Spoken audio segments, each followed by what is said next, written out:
अस्सलाम वालेकुम, welcome back to पोशाक। एक यूनिक सा पैटर्न ऑर्डर हुआ है, बहुत ही खूबसूरत प्योर शिफॉन फैब्रिक में, और क्या ही खूबसूरत डिटेलिंग, बहुत ही बढ़िया पर्ल वर्क और एम्ब्रॉयडरी का इतना खूबसूरत सा कॉम्बिनेशन होने वाला है। ऑल ओवर द टॉप आपको नेकलाइन पर क्या ही खूबसूरत पर्ल वर्क की डिटेलिंग होने वाली है, और एम्ब्रॉयडरी दामन पर इतना खूबसूरत होने वाला है, बहुत ही बढ़िया।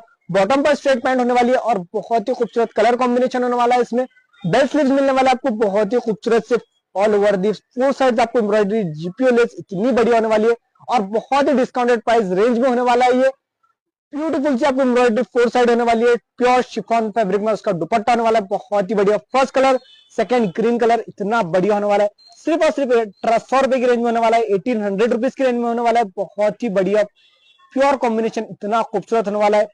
स्क्रीनशॉट लेना ऑर्डर करने के लिए या शॉप पर विजिट कर लेना। सिर्फ और सिर्फ 1800 रुपीज की रेंज में होने वाला है। ये आना का आपको सिटी चौक, रंगार गली, city centre mall, shop number F10, first floor.